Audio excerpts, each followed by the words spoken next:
Happy SummerSlam week, everybody. It's almost SummerSlam weekend. Hope you guys are having a great Thursday. Welcome to The Other Podcast. I don't really even have a name for this podcast yet. This is going to be my second show that I'm going to do midweek or on the weekend or whenever there are sufficient news items to talk about. This is when we're going to come up here and do it, is just kind of sporadically, but I don't really have a name for the show yet. So where that SummerSlam logo is, that's where I want to stick the name of the show. I've been thinking about stuff like Greg Balls of Fire, maybe Scrambled Gregs. I don't know. All the good wrestling terms are already taken for podcasts, so I can't do like the hot tag or the run-in or the overrun or anything like that. They're all taken. So trying to think of a name for this podcast. This is kind of a prototype, and we're going to come up here today and talk about a lot because I had originally planned for this podcast to start live 30 minutes from now, because all we were really going to do is predict SummerSlam and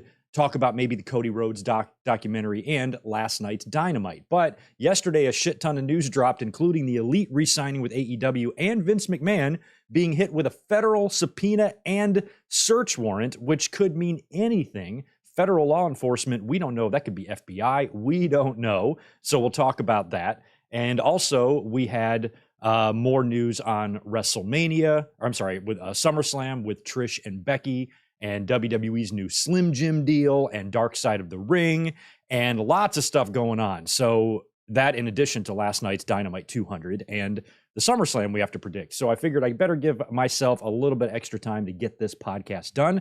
So we're going to get into some wrestling news. We'll talk a little bit about last night's Dynamite, but I'm not going to run through the whole show. I just want to talk about MJF and Adam Cole and the main event now being announced for All In, and Hikaru Shida's big win in the main event last night, becoming a two-time AEW Women's Champion. Congratulations to her. So there is a lot to get into today, and that's what we're here to do. So hopefully you guys are having a good Thursday, but I got to just reach over here and grab something because I left it.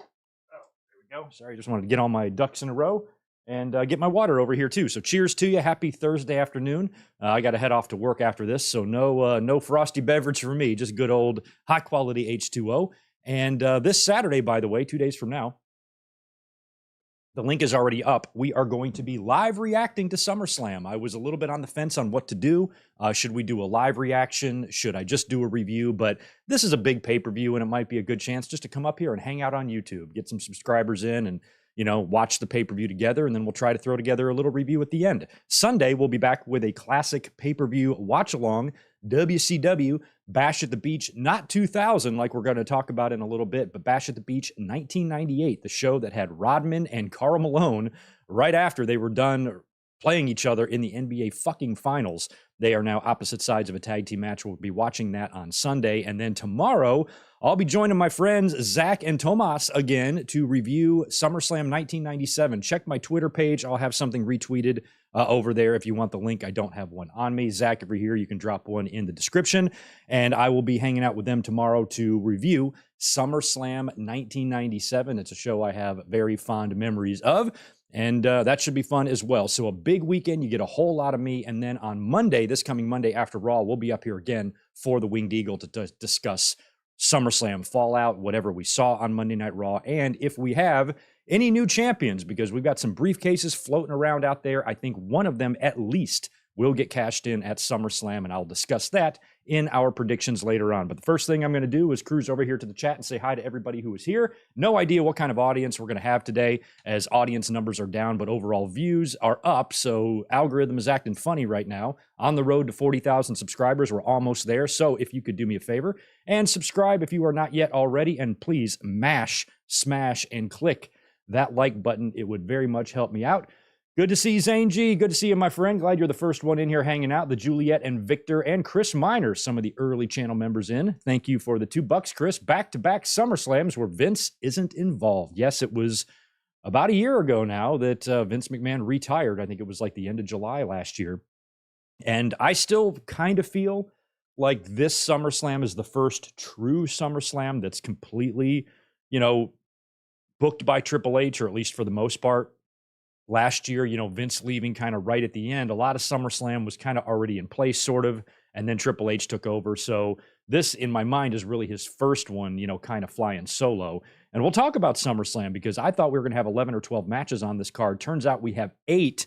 and a couple of matches being number one, not booked or bumped. Trish Stratus and Becky Lynch, not happy about that. Good to see you. Ian Dunn as well. Deshaun Robinson and Tatanani is here. And we also have Ben Espinoza, Martin Tomlinson, Wrestling and Root Beer, Jay Lambo, Rodrigo, I got you already. David Brown, I think I got you as well. William Cullen. I'm so bad at backtracking and hitting people twice, all that stuff. But anyway, not a ton of people in here right now. So we will get moving on to, I think, the wrestling news. I think that's what we need to get into first. And I think we should start with our friend Vince McMahon. Oh, Vinnie Mac, he is in more trouble. Now, we just heard last week that Vince McMahon underwent spinal surgery on the week of July 17th, which is also the week that all this shit happened. So according to a new FCC filing, which I think was reported in their quarter two earnings call or report yesterday, it was announced that Vince McMahon, back on July 17th of this year,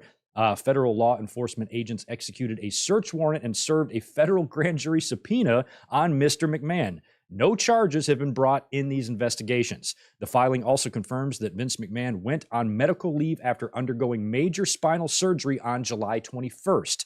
McMahon will remain on medical leave until further notice, but will remain executive chairman. So there are no charges yet being brought, and WWE and Vince both released statements. But before we get to those statements, the timing of the surgery is really interesting because many years ago, 30 almost now, years ago when Vince McMahon was going on trial for the steroid scandal, he had neck surgery and he sported a neck brace throughout the entire trial. You know, and if he's been served a subpoena, that means they need him to appear in court for something. And I'm wondering if, you know, he realizes, oh shit, I might be in a lot of trouble. Let's get this surgery done, you know, maybe for sympathy or to make myself unfit to live in prison. I don't know. I might be really, really speculating there, but just the timing of that, knowing Vince and knowing who Vince McMahon is and the little games he likes to play, I wouldn't be surprised at all if he decided to get this surgery done in large part because this was happening at the same time. I don't know. But two statements came from WWE and Vince McMahon. The first one is from Vince, and it says, in 2022, WWE formed a special committee to review allegations of misconduct against me. That review was concluded in November of 2022 following an extensive investigation. Throughout this experience, I've always denied any intentional wrongdoing and continue to do so. I am confident that the government's investigation will be resolved without any findings of wrongdoing. I am focused on completing the recovery process for my recent spinal surgery and on closing our transaction with Endeavor, which will create one of the preeminent global sports and entertainment brands. So he's still got to plug his shit. WWE released a statement as well. It's a pretty short one, and I quote, "We believe this is a continuation of the investigation that commenced last summer. WWE has cooperated throughout and fully understands and respects the government's need for a complete process." So WWE is of the belief, they just said we believe, they didn't say it is, they say we believe this is a continuation of last year's investigation. So if it is, what are they looking for? Who knows? Who knows? I put on Twitter, I'm just waiting for some weird statement from law enforcement officers saying that they found a bunch of very unusual and bizarre items in Vince McMahon's home, presumably used for sex acts. But despite the really disturbing nature of these objects, none of them are technically illegal. There's no telling what they found in this man's home. And I'm assuming it's his home, not his office. They didn't really say where the search warrant was served, but I'm assuming it's at his house. And with just having baseless speculation here, I'm assuming they're looking for documents, paperwork, things like that. I hope that Vince McMahon doesn't have a collection of dead divas in his basement. I think this is probably more paper trail stuff, financial stuff, money stuff. I don't think it has anything to do with Trump, although Linda McMahon did serve in his cabinet. And as we know, Trump has 78 and counting felony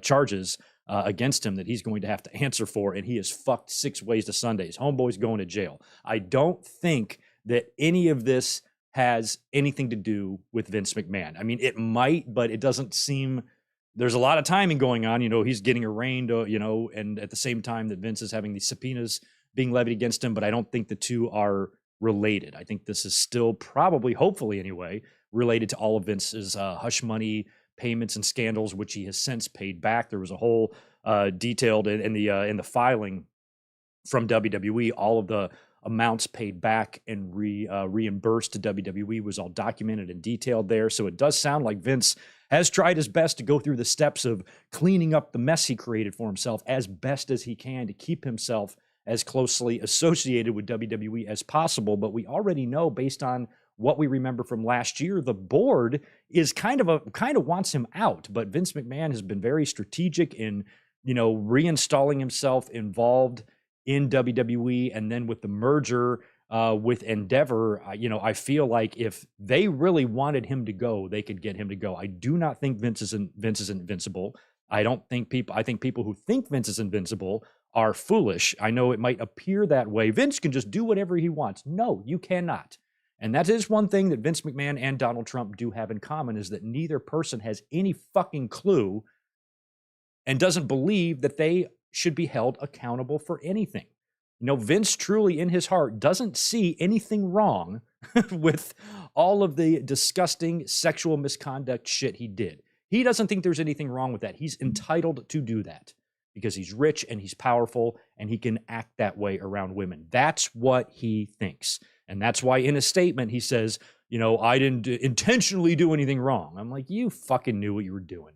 So anyway, I don't know what this means. This could mean, like WWE says, just a continuation of the investigation from last summer, and whatever they find, isn't going to warrant any charges. That's fine. But man, the timing on all of this is very interesting. And the fact that it's been a year now, and almost a year since the investigation concluded at the end of 2022, for new stuff to come out of the blue, out of nowhere, at least for us. WWE might have seen this coming, but for the fans, we weren't expecting to wake up today or yesterday to a story about Vince McMahon being served a federal fucking search warrant. So we shouldn't brush this off. This is a big deal.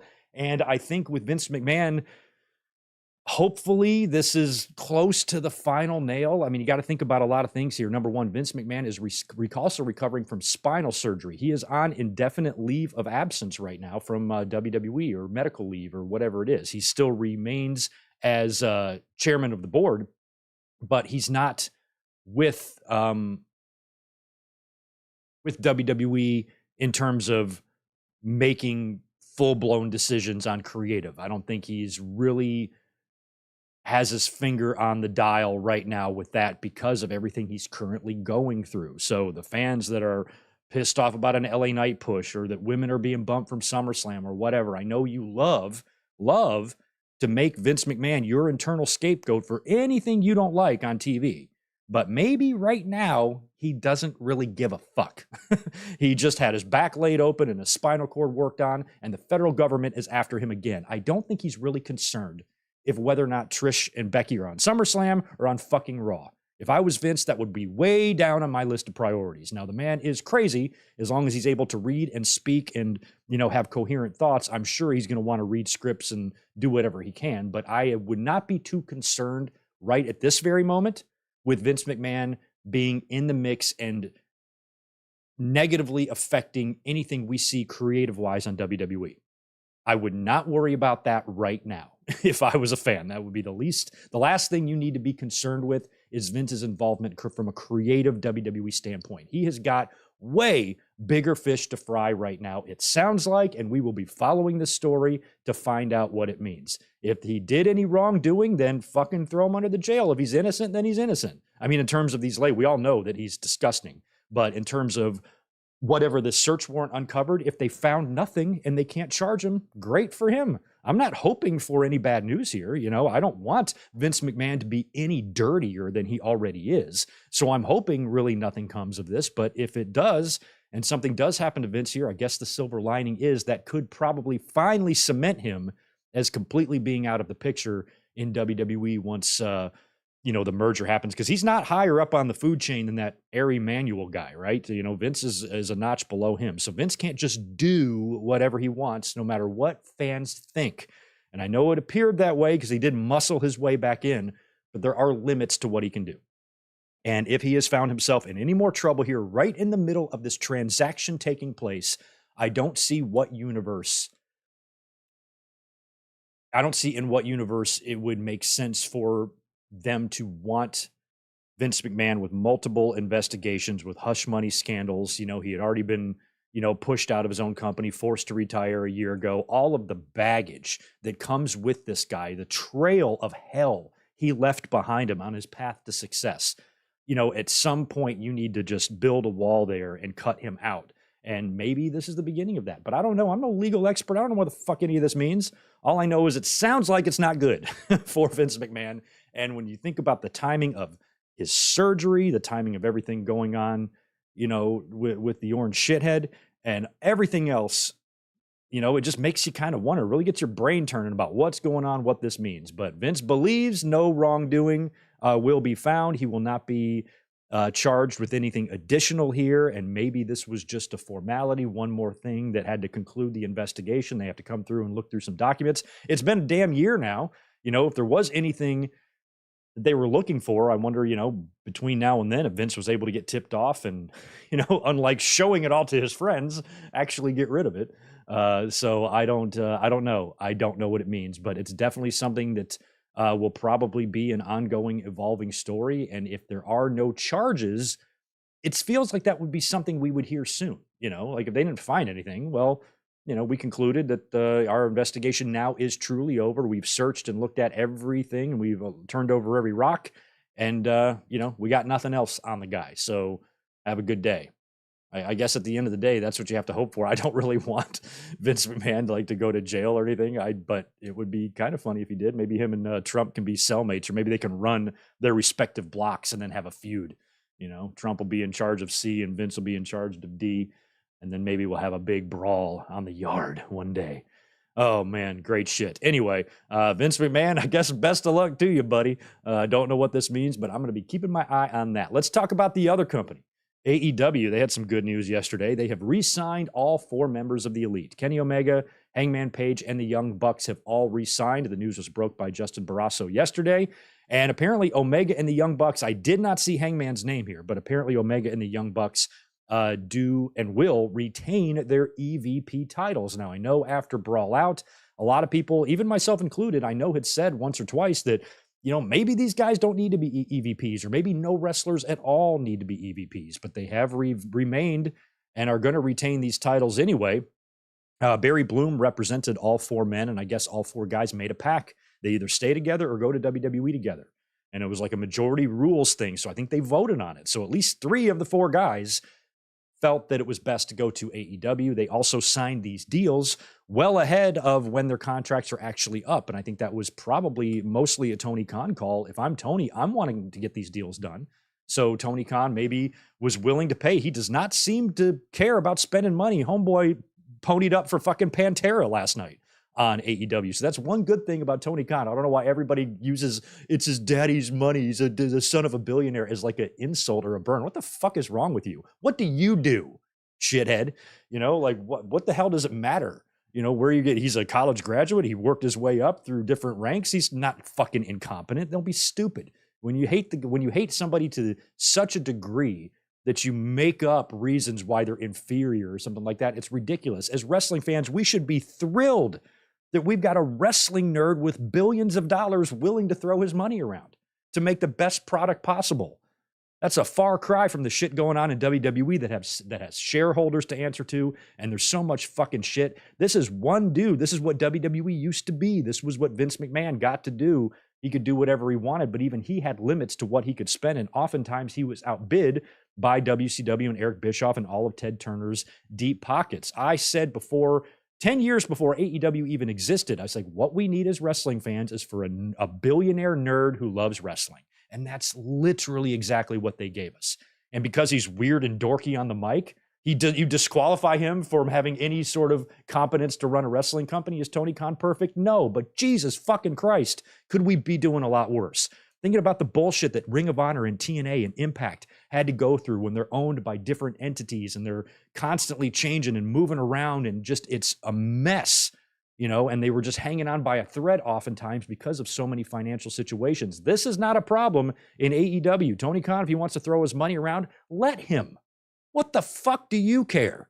And why in the world would you let that bother you? There's a big, goddamn beautiful world out there. I suggest you go out there and enjoy it, because being this obsessed over the mere existence of a man like Tony Khan breathing air is unhealthy and fucking weird. And so with all of the shit going on with Vince McMahon, I saw that a lot yesterday on social media. It's like, Vince McMahon really does have his own little MAGA cult. No matter how gross and disgusting and horrible and evil and fucked up this man is, it's completely ignored, and all the obsessive anger is directed at just a nerdy guy like he's a goddamn laptop. It's weird. It is weird. So when I see things like Tony Khan paying money to the Elite to keep his guys around, buying songs, paying for Elton John, paying for Pantera, paying for Jane, all these songs, I'm happy that we have a guy that does that, because I think that if another wrestling company were to come around to challenge WWE, I'm glad it's not just, kind of with startup money and, they're going to have to be able to be successful before they can grow type of thing. He's got all this foundation of money below him. And I know that pisses people off, but in my mind, Tony Khan's not using the money in the wrong way. He's using it the right way. He's spending money, and he ain't afraid to spend money, and it's what is going to help them be a competitor to WWE, at least in terms of money, exposure, attendance, and just overall global value. WWE has them beat by hundreds of miles, but money-wise, they don't. And if you're a talent, especially a veteran, part of the reason why the Elite stuck around was because of the schedule they can have there. They all jumped to WWE, and they all have kids. They all have families. They're all in like fucking live event loops now, and they're already approaching their 40s or in their 40s. Is that something you want to do at this stage of your life? Probably makes sense for them to stay there. So they all stuck around. They are still going to be EVPs. Their names are in the company's initials. It would have been crazy if the Elite left AEW and went to WWE. Would WWE have brought them in as the Elite? They probably would have, just to mess with AEW. So I feel like Tony Khan, he was in a situation where he couldn't let these guys go. Would it have killed the company if they left? No, but there would have been some dark days and some dark moments, I think, had the Elite left, at least at first. Because if you take away Cody and the Elite, all of the founding members of this company, leaving only Tony Khan, that would have been weird. Like, wow, people are jumping off this guy's ship. Luckily, he's got the bucks. He's got the money, so he can just, he keeps them around. And I think that's good news for AEW. It would have felt weird if they left. The Fightful Select had a report on this today, a little follow-up on the contract re-ups of the Elite and where did I put it? There it is. Here's what Fightful Select had to say today. The Elite re-signed new contracts with AEW, with Hangman Page, Kenny Omega, and the Young Bucks all staying with AEW. Throughout the process, Fightful Select reported numerous times that deals were actively being worked out and that the entire group was expected to stay with All Elite Wrestling. We've also learned that Kenny Omega, Matt Jackson, and Nick Jackson will retain their EVP status with the company. When we asked about the length, we were told that one of them was at least 4 years, but aren't sure if all of the deals match up. The deals were completed over the last couple of weeks. Numerous sources within WWE indicated that they would have had interest in any and all members of the group. There were some people within WWE that felt like they stood a chance at potentially landing the group, but serious talks were never engaged as far as we know. Those we spoke to in WWE said that the company had positive experiences dealing with Omega and the Bucks back in 2018. Which was when they decided to not sign there and start AEW. Regarding the Young Bucks, we've heard that there is certainly some movement on the potential of them facing FTR in a long-awaited rematch. All In would be a good place for that. We have not heard about the potential of a CM Punk Elite feud being broached. One of the most notable things about the deals was how long it took to hammer them out. Fightful reported back in January that AEW were looking to get the ball rolling. In the following months, Fightful also reported that Hangman and Kenny were in talks following that. Those we spoke to say that CM Punk's return did cause a slowdown as things were being discussed involving his return to the company and how things would work out. All four were represented by Barry Bloom, who also reps Goldberg, Jericho, and others. For those asking, we were told that the Elite were always planned for Dynamite 200, and it wasn't tied to the new contracts. We're told that Hangman and Nick Jackson had off last week to celebrate their birthdays. So congratulations to the Elite. I'm sure they all landed pretty good money deals, and you really have to think about all of them, especially Kenny, who might be 38, 39. I don't know how old he is, but a lot like AJ Styles, this could be, one of their, or not, if not their last long-term, very lucrative contracts, because if these are all for 4 years or maybe one of them's for 3, that's going to put them in an age bracket there to where, after that, you might be looking at 1 or 2 deals after the fact until, retirement decides to happen. So that's good. I feel like just for All Elite's identity, it's probably in their best interest to keep those guys. And if they're willing to stick around there and they're willing to stay with the company, they keep their EVP roles, which I'm not in a position to say whether or not that's a good or bad thing. These might just be titles. I've actually had a title before in a job that I've never used. So if it's just a title, it doesn't mean anything. If these guys have actual executive vice president duties that they are performing daily, then I'd like to know what those are. But I don't think they're really that involved with creative other than their own. I don't know what other sort of business decisions they're making behind the scenes other than, merch shit, or if one of them's in charge of, random stuff. I don't think being EVPs really puts them in a position that much to fuck with other talent, because why would they do that? There's probably, as an EVP, there's probably bonuses involved. The higher the company gets, or the more money the company makes, the more bonuses you get as well. So it wouldn't be in their best interest to tank their own company out of petty high school jealousy. These are grown men in their 40s. So whatever the hell went on with CM Punk last year, we don't know, but hopefully everybody can maintain professionalism throughout this next run. And the fact that all 4 of these guys are willing to stay there with CM Punk, makes me think that they are on the road to cleaning up this really, really horrible and embarrassing mess that started all the way back last year at Brawl Out. There's no indication yet of those guys working with CM Punk, but how long can you ignore that? Kenny did mention something about Collision on Dynamite last night, right? How long can you avoid Kenny and Punk? There's still a chance to do that at All In. We know we're going to get MJF and Adam Cole now.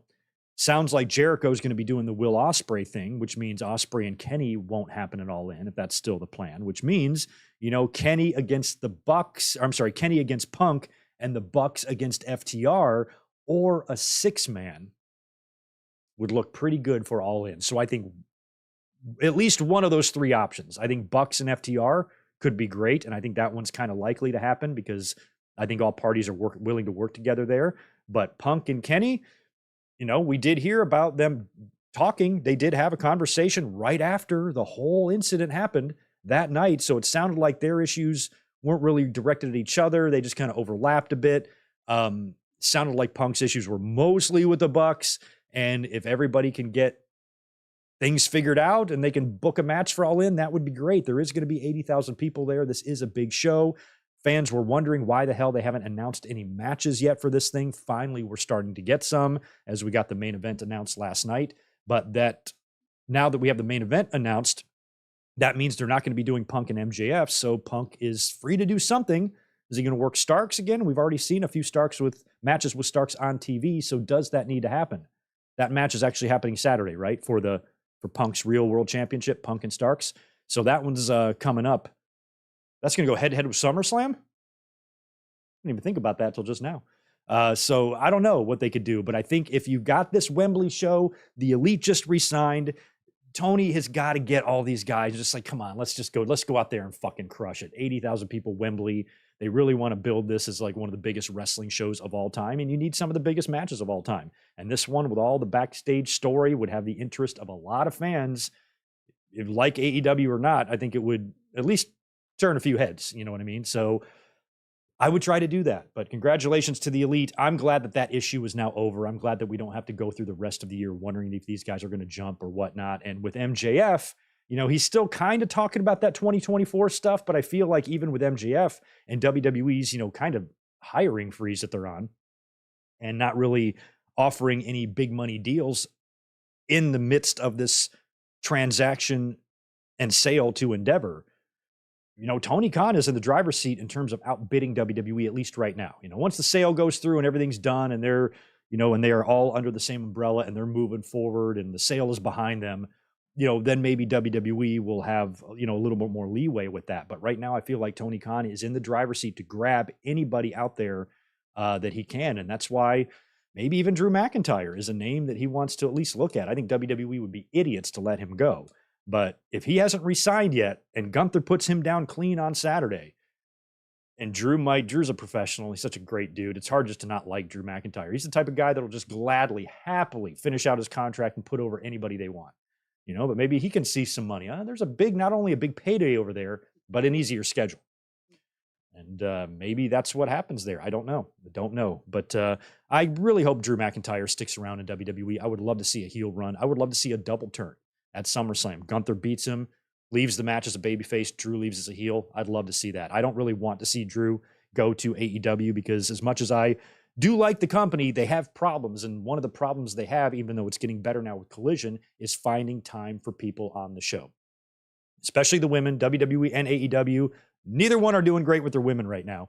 And AEW, if I'm Drew McIntyre, I'm looking at examples like Miro and others and Keith Lee, and I'm like, what's stopping them from doing that to me? I could go over there as this big star and then, so if I'm Drew, I'm trying to stick around with WWE, but AEW is an option, especially with Tony Khan being able to bust out that wallet. You know what I mean?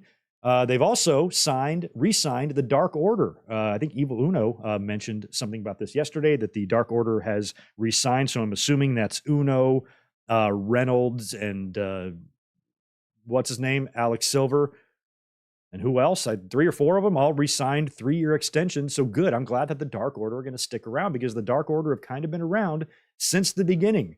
And they've had moments where the fans kind of mock them. I'm like, oh my God, what a stupid, shitty, weird ass little gimmick this is. Who are these fuckers? And they've had moments of greatness, especially during the Hangman Page stuff. And I like the Dark Order. So I'm glad they're sticking around. It might be Stu Grayson. Maybe he's the other one that got an extension there. And he's somebody that's already been rehired once already. So congrats to the Dark Order. Glad they're sticking around. I like Evil Uno. I do. I like him as a talent. I like him as a personality. He's fun to follow on social media. Greg's an Evil Uno fan. Cheers, Evil Uno. Let's talk about Trish and Becky Lynch. Man, who was here during my Raw review on Monday? Because you should have seen me trying to make sense of this. And I'm like, well, they must be just postponing. So this must be a red herring. They're just going to say the match is in Winnipeg, but they're still going to do something at SummerSlam. My brain couldn't wrap my brain around Trish and Becky being left off of SummerSlam because I felt like that's been the plan for them for like 6 months. And we knew that was going to happen when Trish beat her at Crown Jewel. Perfect. Rematch at SummerSlam, put Trish's career on the line, something like that.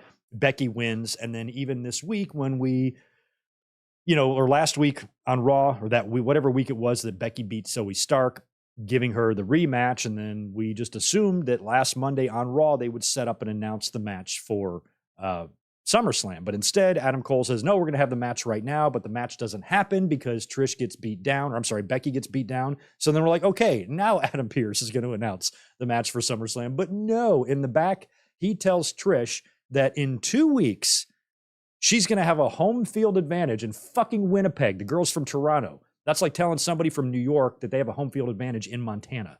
So he tells Trish that she's got a home field advantage in Winnipeg in 2 weeks on Raw. That's where she will face Trish Stratus. And even then, I was like, they're not doing this. They're going to do something at SummerSlam. Maybe there will be an impromptu match, or Becky will come out to the ring mad. Oh, this is bullshit. I call you out right now, Trish. And they'll just do a fight and a segment or something. And then maybe somebody was hurt and that's why they were postponing it, but I really had a hard time understanding why. Well, come to find out, according to Fightful Select, who today reported this, Becky Lynch versus Trish Stratus is no longer happening on SummerSlam, and the reason we were given wasn't so great after all. On the post-WWE Raw show, we noted that sources within WWE claimed there was a good reason that the Trish-Becky match was delayed until mid-August as opposed to happening at SummerSlam. At the time, the indication given was that something physical related, which we were looking to confirm. It was something physical related, which we were looking to confirm. However, we confirmed the opposite. Both women are healthy and were available for SummerSlam. Instead, we're told that WWE has been adamant about limiting the number of matches and the run times for PLE shows, which caused some matches that were being built for the show to be moved elsewhere.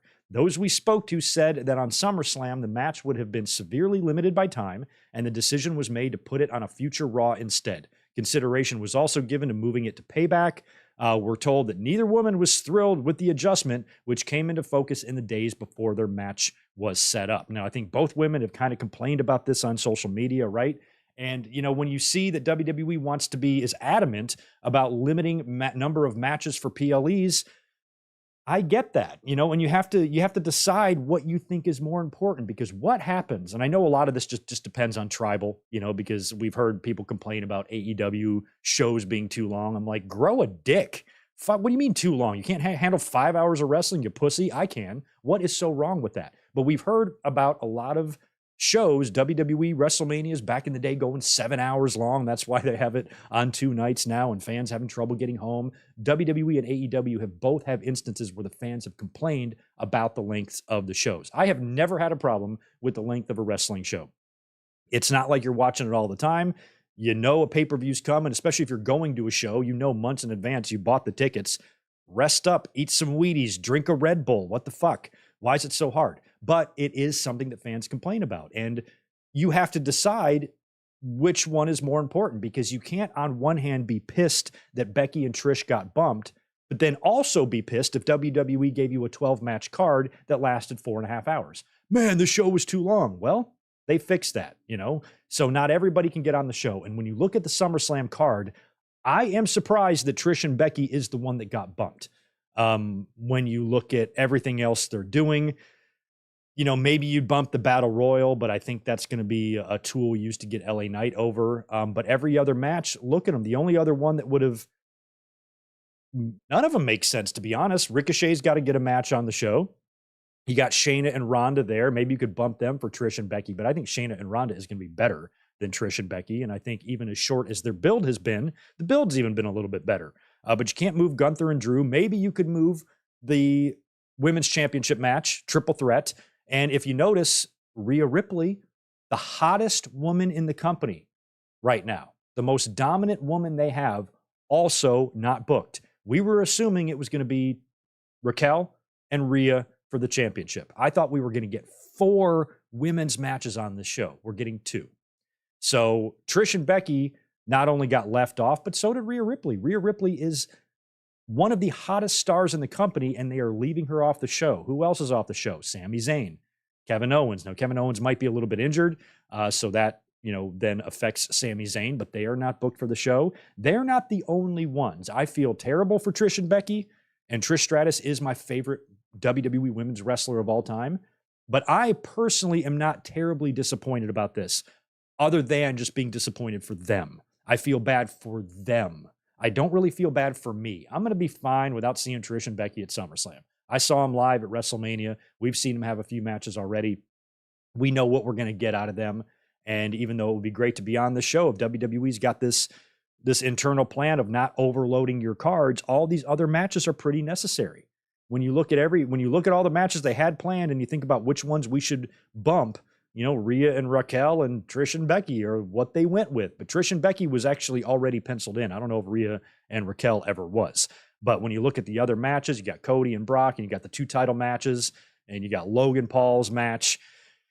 Where do you put it? I feel like you could still stick it in there. I guess WWE said if they put it on the show, it would be, it would have time issues. And maybe that's because they have a big finish plan for those 2. Maybe it'll turn out to be better on Raw. Maybe they'll try to make it up to them in a different way by giving them a main event Raw match, or maybe a rematch at a pay-per-view in a more prominent spot on the card. I don't know. I don't blame either woman for being upset, but I don't know if it's really fair for the fans to lose their shit about this, because what else would you want them to do? It's either them or somebody else. So if WWE, for whatever reason, feels like they have to cut a match from the show, when you look at the card, what match would you rather have cut other than Becky and Trish?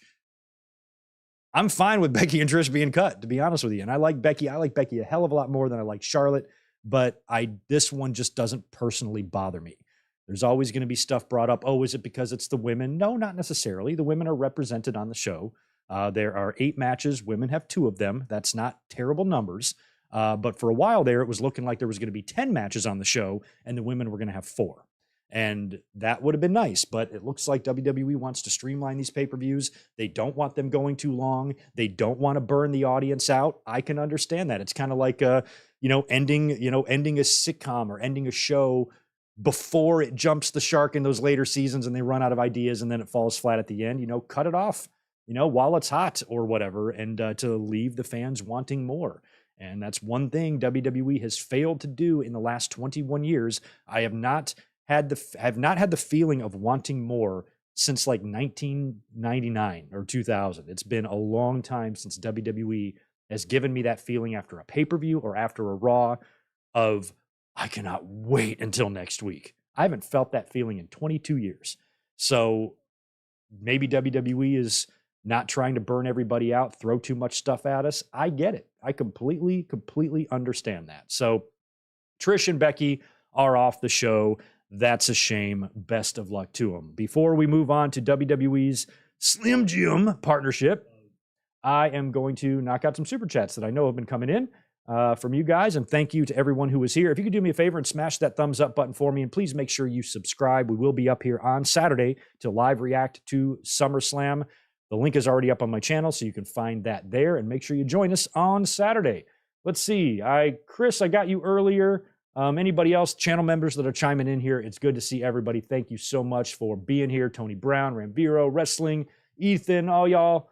Good to see you. Zane G, thank you so much, my friend, for the $5. If Vince McMahon goes to jail, he'll probably be cellmates with DiBiase Jr. They can have a whole wrestling wing over there. DiBiase Jr., I'm a little worried about him, too. I am not thinking that Vince McMahon is going to jail. To be honest, I don't even think Trump might not go to jail, because I don't know how we've never been in a situation where somebody with lifetime Secret Service detail gets, thrown in jail. So he's definitely going to be a convicted felon, but I don't know. Maybe they don't stick him in the big house, because that's going to be weird. I don't know how you do that. We never expected to have somebody fuck up this bad. But Vince McMahon, if he did go to jail, that would be funny just to see him. Didn't they do like a magazine photo op with like him behind bars one time, or like a prisoner's outfit on in the black and white? That would be a funny visual. I don't know. That Vince story is crazy, man. Wapatapa, thank you for the $2. Glad AEW isn't still placating Nabagoga like before. What the fuck does that mean? You mean Anthony Ogo? What the hell's Nabagoga? You guys, I don't understand what some stuff is. I'm sorry what that even means. Who the fuck is Nabagoga? Yeah, I don't know what you're even saying there. Hopefully it's not something derogatory. It better not be. Daniel, Malcolm, thank you for the $5. Hello, my friend. Always been a fan of your commentary and perspective. I've always been a fan of you, Daniel. Thank you so much for being here. I appreciate you chiming in with that. Very kind of you. And Richard Jr., thank you so much for the $10. SummerSlam predictions. Bianca wins the title. Shinsuke wins the Battle Royal. KO returns to help Rollins retain. Edge stops the Money in the Bank cash-in by challenging Finn Balor at Payback. Those are some wild predictions there, Dick Jr. I don't know. When you hear my predictions later, I don't have any of that predicted. So we'll see. The Edge thing is weird. I kind of forgot about Edge. He was back and then he wasn't back, right? Came back on the Grayson Waller. I thought they were going to book Edge and Grayson Waller for SummerSlam. Doesn't look like they're going to do that either. But they might be booking The Rock to come to town, because I think Grayson Waller has been kind of calling out The Rock a little bit right on TV. And it's been a long time since we've had one of those like mega segments with some superstars. I mean, it would be cool if Edge and The Rock both showed up to confront Grayson Waller, maybe anybody else he's been mouthing off about lately. And maybe that's why there's no room for a Becky Trish match. If they have some big in-ring segment plan that's going to take 20 minutes, could be part of it. So they might be planning something big. And the fact that you brought up Edge makes me wonder. Him stopping the Money in the Bank cash-in by challenging Finn Balor. But how could he stop it, though? I mean, coming in and just stopping it and attacking? Maybe. I definitely think there's going to be some cash-in shenanigans going down, and we'll talk about that later. Yo, K-Dogs Kennel. Bub Stone update, currently in LA. Well, that is great, because I'm going to hit the post office on Monday. It should be there by then. That is awesome news. Thank you so much, Kevin, for being here. Dan Price is here as well. Hey, Greg, I got nothing. Have a good show. Thank you so much for the $5, dude. I appreciate that. And thanks for being here. Yeah. Oh, yeah, that's right. Edge did that thing with Elias, and you knew he was coming back. So maybe there's a Grayson Waller thing happening. Where he comes out to the ring and starts running his mouth. And if Grayson Waller comes to the ring to cut a promo in the middle of 50,000 people at the second biggest pay-per-view of the year, you can damn well bet somebody's coming in to whoop his ass. And it just might be The Rock, because think about what the main event is. I think you might have some bloodline family members there. There might be a Rikishi or an Afa or a Sika in the front row to watch this tribal combat. Rock being present for the show might have a two-pronged effect. Like, what if The Rock being there, like, let's say Rock comes out to the ring, beats up Grayson Waller. We'll talk about this in a minute. And then backstage, you cut backstage and Roman is told that Rock is here. Dwayne's here? Oh, he is? And he gets real uneasy. He gets just uneasy, and it psychs him out. You know, just the very idea of The Rock being there could be enough to plant a lot of doubt in Roman's head and make him ripe for Jey Uso. Shit, maybe. I don't know, but we'll get to SummerSlam predictions here in a minute. There's all sorts of possibilities. WWE has partnered up with Slim Jim, so I guess no hard feelings over Randy Savage bouncing and taking that Slim Jim contract and commercials with him to WCW all those years ago. I'm going to read you a tweet from Raj Giri, friend of the channel. He says, WWE and Slim Jim announced a multi-layered partnership that marks the largest sponsorship deal in WWE history. And they've had some doozy sponsorship deals, so the fact that this is the biggest one is crazy. The multi-platform campaign begins with the SummerSlam Battle Royal, presented by Slim Jim. So first LA Knight is in the Mellow Yellow Fuckboy match. Now he's in the Battle Royal presented by a meat stick. And Slim Jim will also activate at Survivor Series in November, in addition to the Royal Rumble and WrestleMania 40 in 2024. The partnership will include custom content and social media executions with superstar talent, online sweepstakes to drive fan engagement, and in-store activations. So there is an entire press release on this, the WWE release detailing the whole thing. I don't care about reading it. I read a little bit of it, and I know you guys don't want to hear me read it, but they did partner up for Slim Jim, so be prepared to see a whole lot of Slim Jim on WWE programming, which honestly doesn't bother me because I'm a nostalgic guy, and I've been seeing Slim Jim associated with wrestling for 30 plus years now, and I'm cool if it wants to stick around, so I got no issue with that. WWE, or I should say Peacock, ran WWE's Becoming Cody Rhodes American Nightmare documentary this week. It was released on Monday, so that was available all day Monday. I did not watch it until after Raw aired. But prior to Raw airing, there was the clip floating around of Cody explaining why he left AEW. And then they did a little cut to Triple H saying, you know, yeah, if you're a kid growing up, you don't dream of winning the belt of a secondary promotion. And that caused a lot of issues. So I kind of commented on that. But I hadn't seen the entire documentary until Monday after Raw. And as expected, I mean, it was really well done. WWE does an excellent job with these documentaries. It's going to have WWE spin. Kevin Dunn is the executive producer on this thing. They're always going to tell the story the way they want it to be told, and they have had some credibility issues with their documentaries before. This one felt like it was as honest as it could be. Really documented the early life of Cody Rhodes, how dominant he was as a high school wrestler, coming into WWE, and all of his frustrations there. You know, coming in as a rookie and coming in extremely young, and then transitioning into Legacy, and then transitioning into Dashing Cody Rhodes, and then eventually to Stardust. And that was one of the things that I never thought about with Cody before. We all knew that Cody had frustrations with the Stardust character back then. I remember that vividly, but one thing I never really thought about before, and Cody talked about in the documentary, is that he was fucking salty at the NXT guys. He didn't have anything against them personally, but I never really thought about it from Cody's perspective before, that he has to sit there struggling, floundering on a roster that's not using him, not pushing him, not doing anything with him, while he sees all these great indie stars being signed to NXT and get to learn under his dad. And then to hear all of these NXT wrestlers call themselves Dusty's kids. And it kind of upset him a little bit. And I was surprised. I'm like, you know what? I never thought about that before. That makes a lot of sense. Put yourself in Cody's shoes. Put yourself in Cody's Stardust shoes. That you've already put the work in. You've been there a few years. You're polished now.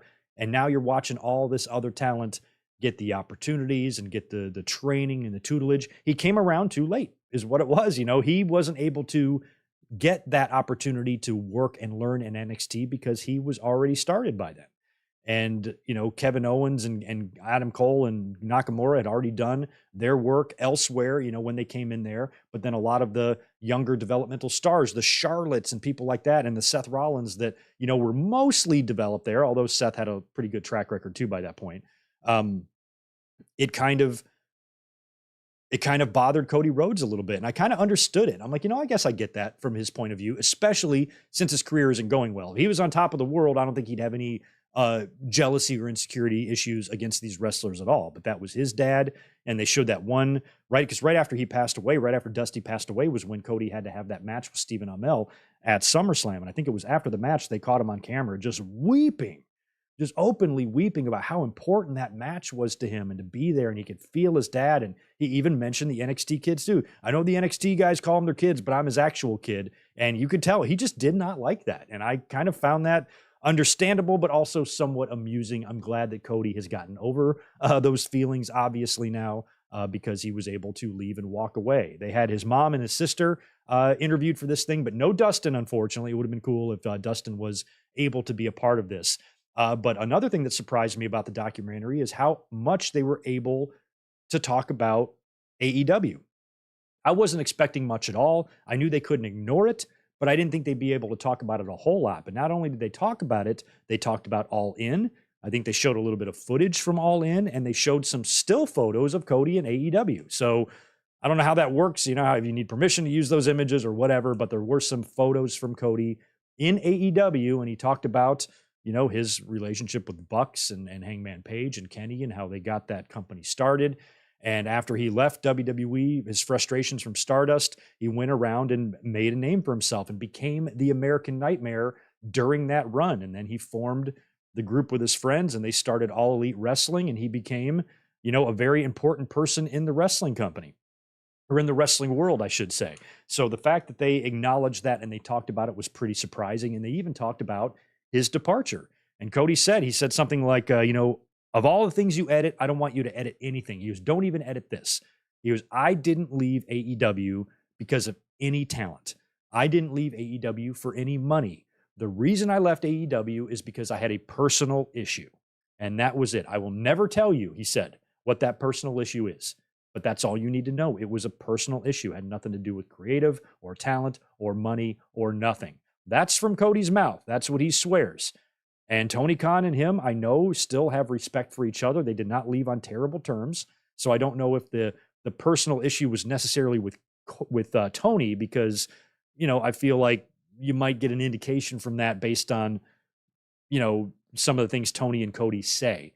And even as we'll talk about in a minute with Triple H's secondary promotion comment, Tony Khan responded to that and he even said, I have respect for Cody. I don't think those were his words. So whatever Cody's personal issue is, if it was with Tony Khan, the two men have agreed to not bury the other publicly. But we don't really know what the personal issue is. What did Cody want to do? Did Cody want to have more control? Did Cody want to book the shows? Did Cody want to have some sort of element of power that Tony Khan wasn't willing to give him? See, I don't know. And that's why you can't just brush it off and say, oh my God, AEW were idiots to let Cody go because look at what he's accomplishing. Yeah, that's true. I'm sure there's some serious remorse on AEW's side of not working it out with Cody, but nobody could have predicted how popular Cody was going to be. There was many people that thought he was going to fall fucking flat when he got to WWE, and he did anything but. So I don't think it was any guarantee that Cody going to WWE was going to be an automatic success. It just was one. So now it's like, wow, AEW, they might not have known what they had in Cody Rhodes. And it's a big loss for them. But had he stuck around there, I don't think he would have the Cody popularity that he has now. It was just the right fit. Sometimes things just fit, even when they don't feel like they're going to fit. They just do, and you can't really predict it. I wouldn't have predicted it. I was worried for Cody going to WWE when Vince McMahon was still in charge at the time, and the mess that he's making of creative and how uninspiring everything could be. I was worried for him, but almost like immediately when he got there, he felt like a major, major big deal. And the other big part of this documentary, of course, was when Triple H made that comment when Cody was talking about his AEW departure. And he said, the byproduct from me leaving AEW was being able to chase the first dream I ever had. And that is winning the WWE title, the title that my dad never held. They showed that still photo of Dusty holding the WWE title in Madison Square Garden after he had that count-out victory over superstar Billy Graham. And that's when Triple H said, when you're a kid, you don't grow up dreaming of winning a secondary title. I'm like, well, some kids are now. I'm sure there are plenty of kids that dream about being AEW champion because AEW exists and they're just a kid. A 7-year-old doesn't know that WWE's been around 60 years and AEW's been around 4. They don't know that. So there very well could be kids now that want a secondary title. But Triple H's comments, I talked about this the other night and I put it on Twitter as well. Who cares that he said that? Triple H said exactly what I would have said if I was in Triple H's job and I was running creative for the biggest wrestling company out there. Of course, you're going to call any competition a secondary promotion because that's what they are. WWE is the biggest. It is impossible to be larger than what WWE is right now, at least for a company that's only 4 years old. It's just way too early. So Triple H was only stating the obvious, and I don't even think it was that bad. Of course, Triple H is always going to throw shade. Triple H is always going to be Triple H, but that wasn't even that gnarly of a comment. Who cares? Well, I didn't even find it insulting. I didn't at all. At all. I just felt like that's probably what somebody in Triple H's position would say. And then I knew this was going to happen too, because I saw a lot of fans going, oh, I bet Tony Khan is going to be triggered by this. And I'm like, I don't know why he would be. I don't know why Tony Khan would be triggered. Well, he did wind up responding to Triple H's comment. And all he said was that I don't feel like AEW is a secondary promotion. WWE, was a secondary promotion at one time, and basically just responded to Triple H. I don't have the direct quote in front of me. But whatever he said was extremely level-headed. It didn't sound like he was triggered at all. He responded in a non-aggressive way, and he disagreed in a non-aggressive way. So you can make the case for both Tony Khan and Triple H that both men said exactly what they should say and exactly what I would expect both men to say. Neither man was disrespectful. Neither man freaked out. Neither man was over the top or triggered, no matter how badly some fans want that to be the case. And I saw that. I saw that from people that I kind of half-assed respect on Twitter. Oh, Tony Khan getting triggered. I'm like, how can you read that statement from Tony Khan and say that's him being triggered? All he did was respond. These people want so badly. It's very important for them to hate Tony Khan out loud. We're going to talk about Bash at the Beach here 2000 in a minute. When I was thinking about those days in WCW, I was not even paying attention to them because in my mind, they sucked. I did not enjoy their product. I did not enjoy the talent. I did not like Bischoff. I did not like Russo. I didn't like anything they were doing there. I mean, I liked Booker T, and there's plenty of talent that I liked, but the overall presentation of WCW at that time in WCW, or in the year 2000, was so bad that I just didn't plain watch it. As far as I was concerned, they didn't exist. The last thing I was doing was going on the internet, and yes, I did have internet back in 2000, and complaining hours on end about Bischoff and Russo, complaining about the company that I don't give a fuck about. So all these people that claim that AEW shit, well then ignore them. If it's really that bad, you are spending an awful lot of time expressing how much you don't like them when you could just ignore them and like the wrestling you do and watch the wrestling you do like. That's what I did. So I don't understand why people are so hell-bent on pushing this hate and this anger towards a man that they don't even fucking know. So I knew, and I put on Twitter, I'm like, I knew this was going to happen. I even called it out on Monday night, didn't I? I called it out on Monday night in the review. I said, you watch. People are going to start getting excited for Tony Khan to have some crazy response. And if Tony Khan did have a crazy response, I would have criticized him. I would have said, Tony, you're being absurd. Triple H just said what anybody in his position would say. You do not need to be getting upset about this. You do not need to freak out. Do you need to respond? Sure. Just don't freak out. And he didn't. He had the most level-headed response you could ever have. Wasn't aggressive, wasn't angry, wasn't just fueled with hate like everybody, wants him to be. It was just a normal response. I disagree with you, Triple H. At the end of the day, Triple H is right. WWE is the big time. AEW is secondary. But neither man really should be tearing each other's heads off over this. There's been a lot of other shots taken. Triple H has taken more than one shot at AEW. So has WWE. And it's what they've always done. If you really want to see somebody be triggered, check out Vince McMahon when the Nuggets make the playoffs in 2009. Check out Vince McMahon when Bob Costas asks him, hey, why did you tell a woman to strip to her bra and panties and get on her hands and knees and bark like a dog? Ask Vince McMahon. Check out Vince McMahon when WCW uses a blade on Nitro in 1996, or maybe it was 1995. And Vince McMahon sends this scathing letter to Ted Turner about his self-mutilation on Nitro and how he's so disgusted by his self-mutilation and that he would put this on TV.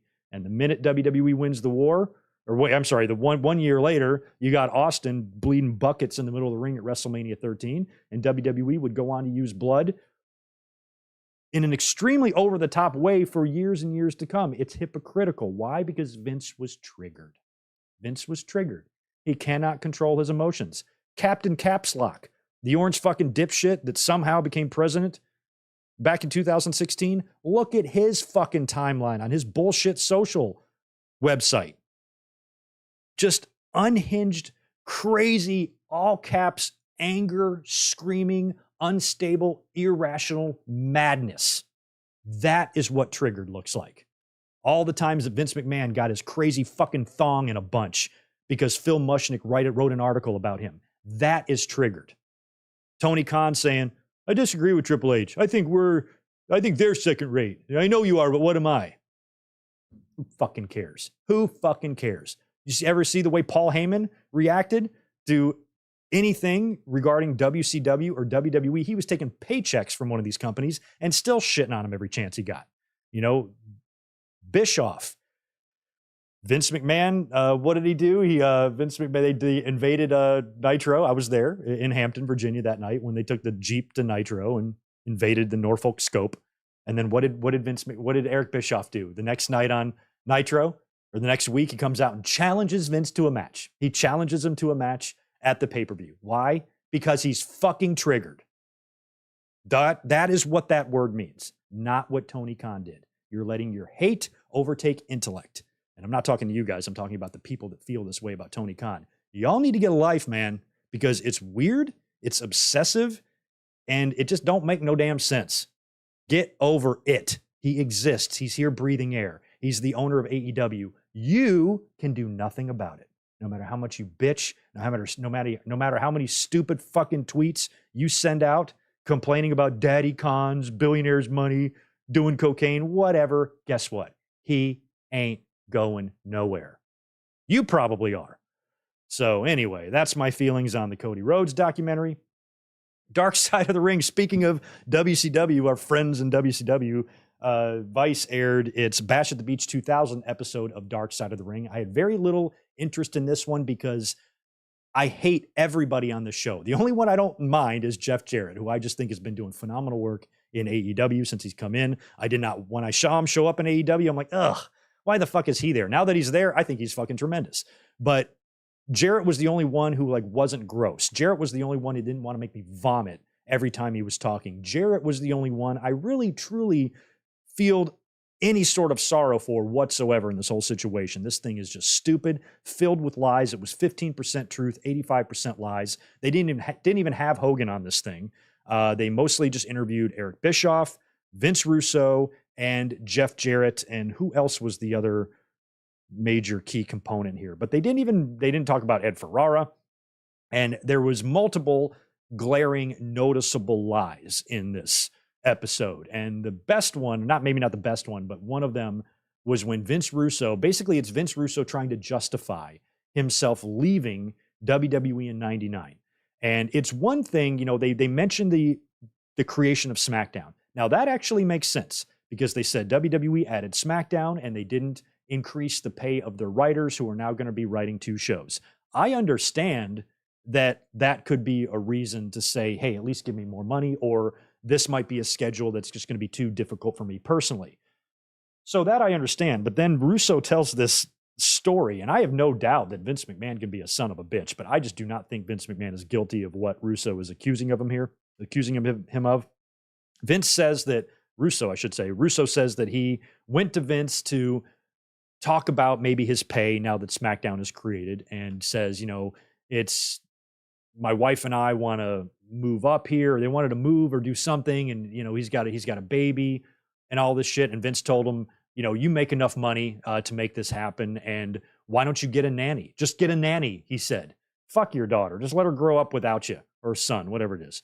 He just told him to get a nanny, and just kind of painted Vince to be a really kind of inconsiderate, rude dick, which I know Vince McMahon can be, but Vince McMahon has had moments where he's been extremely generous. He's helped wrestlers buy houses. He's given out loans. He's done a lot of things to help people in his company. And somebody like Russo, who was a big part of creative, you would think that Vince McMahon wouldn't blow him off that easily. So as soon as Russo told that story, I said, that's a lie. That is an absolute lie, because what was Ed Ferrara's excuse? They left together. The two of them left together. So if Russo says that Vince just said, oh, you should just get a nanny, and that was what set him over the edge and say, forget it, I don't want to work here anymore. Well, what the fuck was Ferrara's excuse? Did he have that exact same conversation with Vince McMahon? They barely mentioned Ed Ferrara at all. And that stupid Oklahoma shit he did when he went there. Him and Russo were both fucking scumbags. And, they left, and Russo tries to make it look to where it's not as bad as it actually was. So I called bullshit on that. And the other thing that I found questionable, I'm not going to say it's a flat out lie, because like I said, I wasn't following WCW that closely in 2000. I didn't care about what they were doing. There was a time when I would record both Raw and Nitro and watch them both, but I was completely dialed in WWE. I could have given two turds what WCW was doing. They just weren't interesting to me, so I wasn't watching them. And I didn't watch Bash at the Beach. I didn't find out about this until I called the hotlines, or I saw what they were talking about. And, trying to wrap my head around it and make heads or tails of it. And then as the years went by, hearing the stories as to what exactly transpired, and it feels like Russo and Bischoff are both trying to twist their stories to make it line up with the truth as best as possible, but they're both so goddamn full of shit with what was talked about, and, and Hogan and what he agreed to and not agreed to, and that whole mess can be debated forever. But one of the questionable items coming from Bischoff was that he was saying the plan was for Hogan to win the belt and then take it away. And then he would show back up at Halloween Havoc, where they were supposedly going to crown a new world heavyweight champion that night. And then Hogan was supposed to come back with the belt for a big confrontation, something like that. But the important part of this questionable story is that they were going to wait until Halloween Havoc to crown a new champion. So they were going to vacate the title here at Bash at the Beach, hold a tournament for it that would have been 3 months long, all the way until Halloween Havoc. I can tell you right now, from somebody who lived through this time period, WCW would not have survived with that roster for 3 months with no champion. You need a 1 month turnaround here. That's it. That's what happened. WWE did that in 98, right? They forfeited maybe in October, right? When Austin wouldn't play along as a referee and he got fired. Then they did a tournament, and it was Survivor Series the very next month. WCW waiting until Halloween Havoc to crown a new champion. Think about the roster they have. I mean, it's only going to be, you had Booker and Steiner and a couple people there, but it was just going to be one of them winning the championship. Is that really something that you need to build 3 months for? There ain't no way. The business was moving lightning fast in 2000. There is no conceivable way. What would you have filled your pay-per-views with? What would you have done at Road Wild if they even did it that year? Or Fall Brawl or whatever? What would you have done at Fall Brawl in the August pay-per-view? Just have tournament matches? Okay, is that going to sell any pay-per-view buys when they're going up against The Rock and Austin and Kurt Angle and Benoit and all those guys are there now and all the great talent in WWE? You're going to try to stretch a 3 month tournament for a belt that nobody cares about with a talent roster that's incredibly thin at that time. They had some names there, but it was thin. So I found that to be ridiculous. So it was my least favorite Dark Side of the Ring episode, because every single time they cut to somebody talking, 75% of the time anyway, I hated the person I was looking at. I do not like Eric Bischoff. I do not like Vince Russo. They are horrible. And the whole thing was just a bad episode. At least it was a little bit less sad. There was nothing sad about this episode whatsoever. I feel sorry for no one. I have sympathy for no one, maybe a little bit for Jarrett. But other than that, I don't fucking care. Where every other episode so far this year, the Bam Bam one we just watched, just sad, because it's sad stories. So this one at least didn't give you the feeling of sadness, but it definitely gave me the feeling of, I can't wait for this fucking episode to be over. So Bash at the Beach has always been a situation that I've never really cared about, but I've always been kind of mildly curious. Even with Hogan in the ring that night, he didn't have his knee pads on or nothing. He definitely looked like he did not plan on taking any bumps. And both guys, changing what the story was going to be. And then Vince claiming that at the end, he was able to get the story done. The story is he wanted to crown Booker T and have Hogan, leave with his belt and all of that. So they were able to do, I guess, what they wanted to do, but nobody is being truthful in this entire situation. And it was just one of the more annoying dark side of the rings to watch. It really was.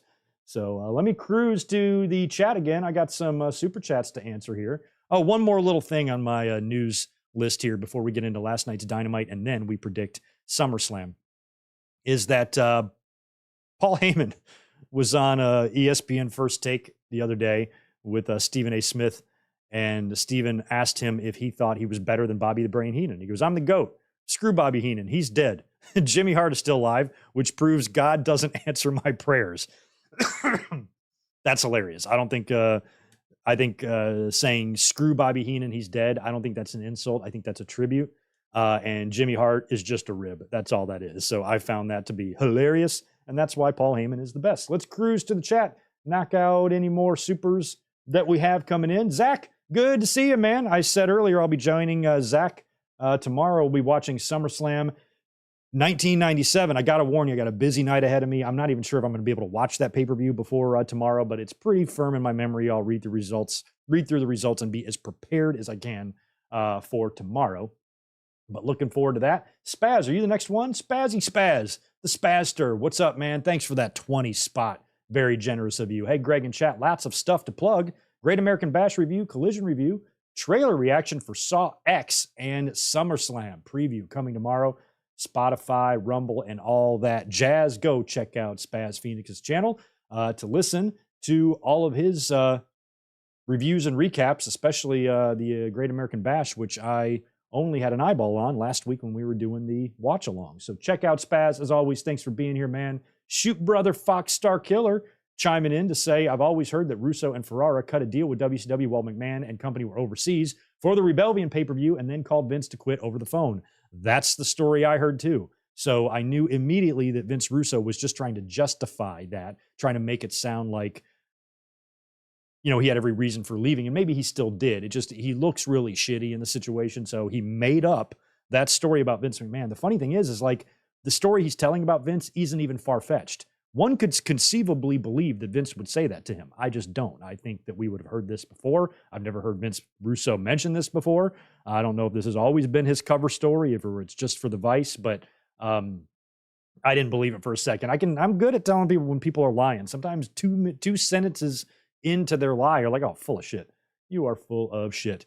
Anywho, let's move on to last night's Dynamite. Dynamite 200 took place. I'm not going to run through the whole card here because we still have to predict SummerSlam, and I've only got about 40 minutes left before we got to wrap things up. I got a curfew today. So Dynamite 200 last night was kind of cool. They brought back the old set, so they had the tunnels and the chandelier looking thing in the middle.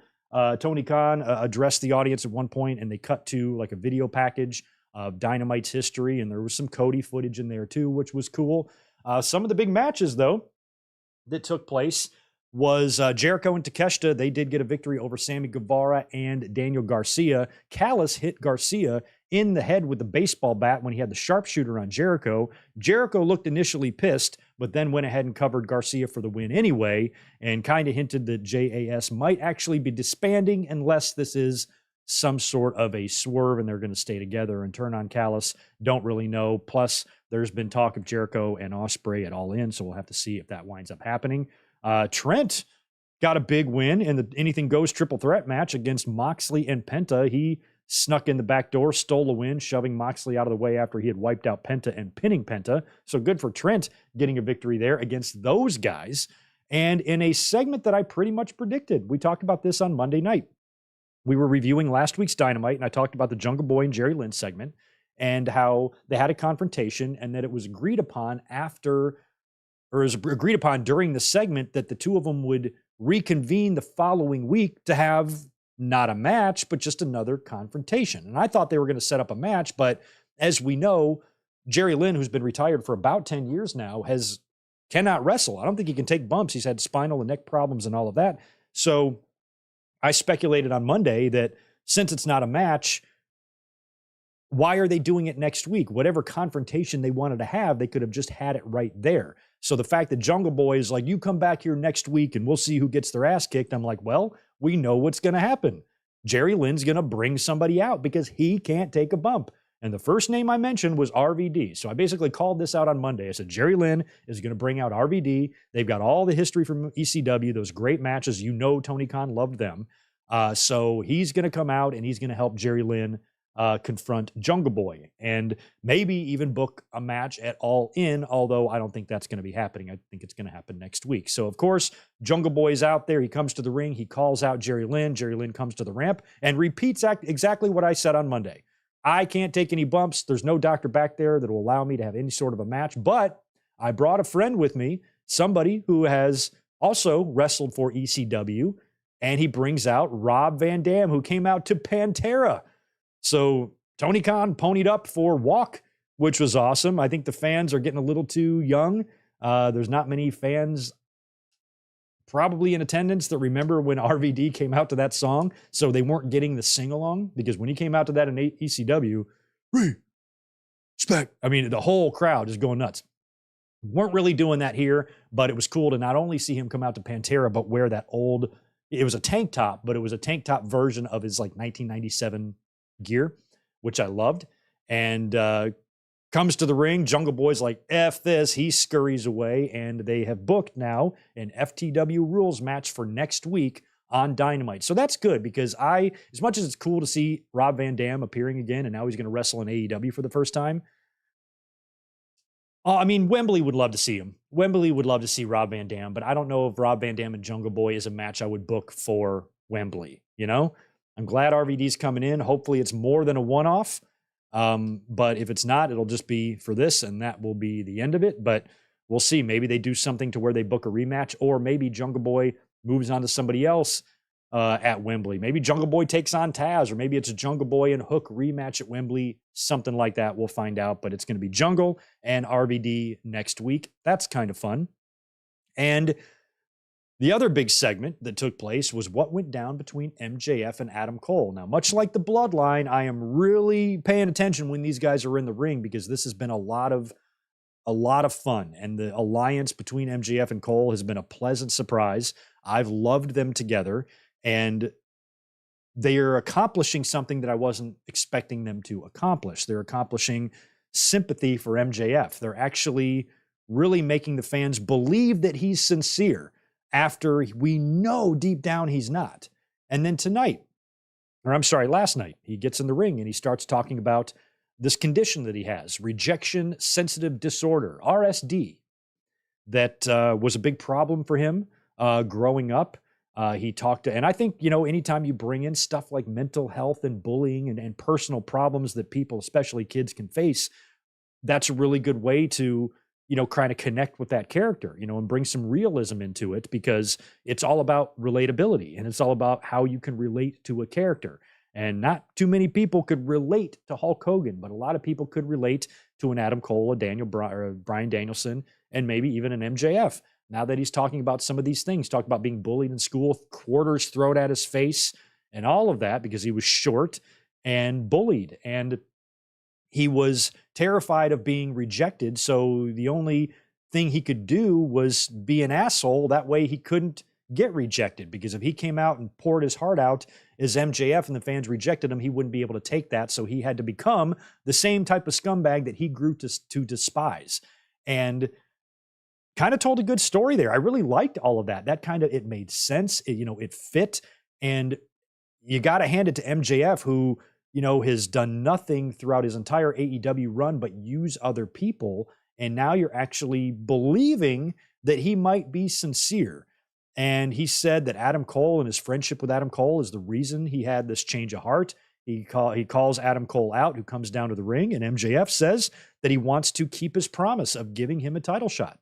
I told you that after our match with FTR, I will give you a title shot, and I think you should get that shot at the biggest wrestling show of all time in Wembley Stadium, you and me for the championship. I want to give that to you. And he's got a contract, and he hands the contract to Adam Cole, who just signs it sight unseen.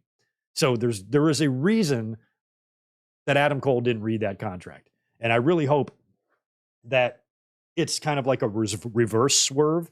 You know, like, I don't know how they would do it, but, you know, you would think that MJF has put some stipulation in there that Adam Cole doesn't know about. But you would also think that Adam Cole, who's done a fair amount of manipulating himself, I mean, other than, you know, aside from his Twitch channel and his current babyface run, this guy is a great heel, just as good as MJF.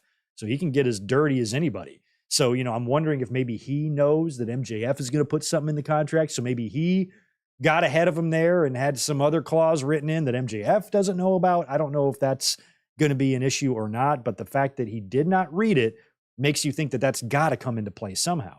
And maybe it's going to be Adam Cole's way of continuing to lure MJF in, you know, getting him closer. And, you know, maybe he's trying to either beat MJF to the punch of turning on him, or MJF really, really is sincere and Adam Cole is going to turn on him and break his heart, because MJF really does feel like a babyface now.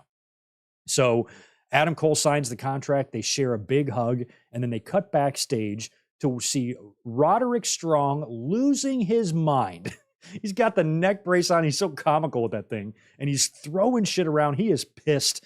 So his anger, kind of being the odd man out here, has been fun to watch as well. His unraveling. And I'm wondering if this is all part of some plan. Like, this could be a good double turn as well, you know, to have Adam Cole and Roddy putting on this facade, you know, Roddy acting all pissed, but really they're on the same page the whole time. They're manipulating MJF, and Roddy is going to cost MJF the championship at All Out or All In.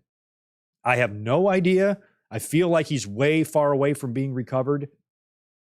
But if Kyle O'Reilly is getting better, it might be fun to get him in there and get Bobby Fish. Because, I mean, I think even though Bobby Fish is 135 years old, he can still wrestle.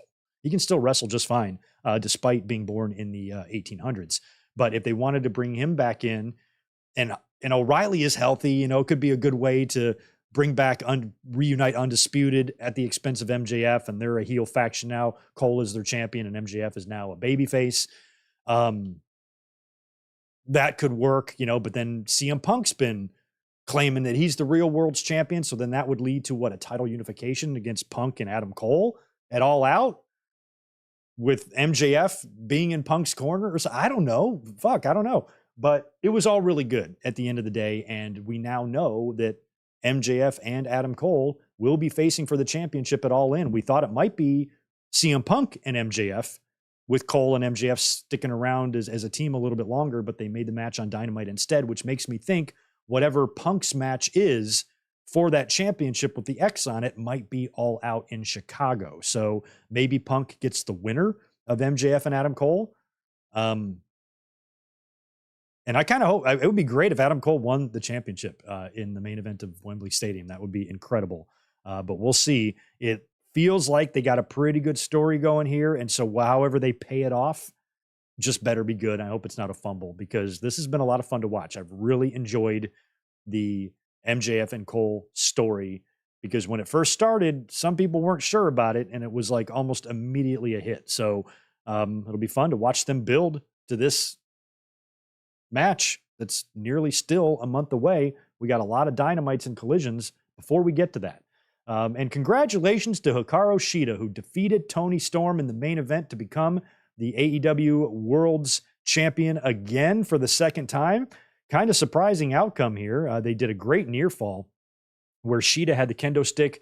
Toni Storm wanted her to hit her to get disqualified, but instead Shida took out Saraya and Ruby, who were on the ring aprons. And then she threw the kendo stick down. The referee's trying to get the kendo stick out of the ring. Toni Storm comes in with the spray paint, hits her with the pile driver. You feel like that's going to be the finish. It's not. She kicks out and ends up reverse rolling up Toni Storm and pinning her, and a really quick finish there to become the new AEW World's Champion. And confetti fell from the ring. Fans were happy. Fans were very congratulatory towards Shida online, because we all love Hikaru Shida.